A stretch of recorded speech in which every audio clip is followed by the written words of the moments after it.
All right. It looks like you have an independent source of income from an online business or businesses.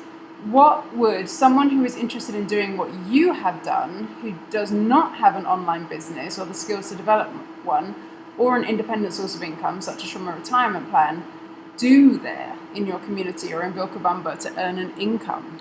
Well, there's a need for a colon hydrotherapist out here. If you're willing to stick pipes up people's bums, then you're going to make a massive amount of money. It's true. In general, people create their own niches here.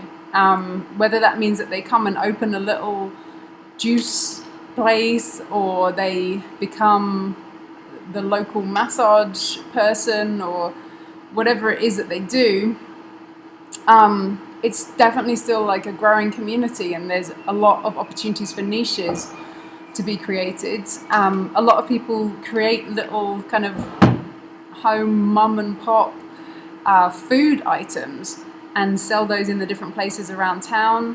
One woman is making natural laundry soaps and bars of soap and shampoos and things like that, because here in Ecuador, as in many places, there is the desire for modern things and commercial items, and it can be tough to find natural items to buy, such as laundry soap. So that's like a whole market there for natural foods, natural beauty products. Clothing is another big area here that you cannot get, eco-friendly clothing. You cannot get like wooden toys really for children, things like that. Things that if you were in a place like North America or Europe, more kind of like eco-friendly minded things that you might be able to get hold of aren't necessarily available here. Wooden bowls to eat from. There's a lot of plastic here, that whole kind of move towards toxic lifestyle that so many of us are moving away from.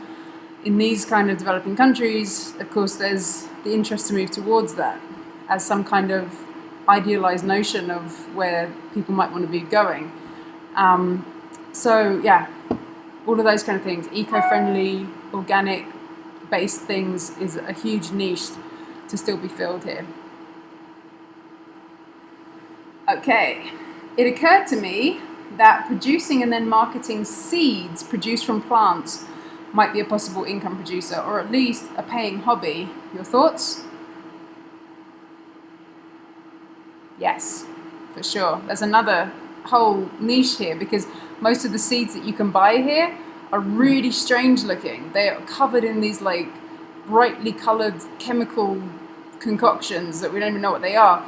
So pretty much everyone who comes to live here brings their own seeds from elsewhere, and people are bringing in amazing varieties of things and organic heirloom seeds. So people are starting seed banks, as far as I know, but that's still a huge area that could be explored more. And also creating nurseries here. There are some people who are already on that path. They're already growing things for other people, but there's not many, and there are so many people coming to live here. So if you were willing to hold space for that here, that would be a really great offering to be sharing with the community, for sure. You think they're going to make money doing that? I think people could, if they went about it in a certain way. It might not be profitable for some years, like you've got to wait for all the seedlings to grow, but it's one possibility if you're into it. Okay. What are some products that are unique to Ecuador, or at least this region? Have you discovered or uncovered any native Ecuadorian products or potential products that are currently underexploited that could lend themselves to some budding entrepreneurs' development efforts? Care to share with Free America visitors to what those products or ideas might be? I don't know. You? I know one thing that people grow a lot of around here, which isn't particularly exciting necessarily, is coffee. That one organic product that this area is known for is its coffee. So there are people who are coming and getting land here that already has old coffee plantations on it, or even sugarcane plantations for that matter, and then selling the produce from that land when it gets harvested. Other than that, nothing else particularly comes to mind right now. I mean, chocolate, of course, is a huge export from Ecuador, but not from this region. Chocolate doesn't grow here.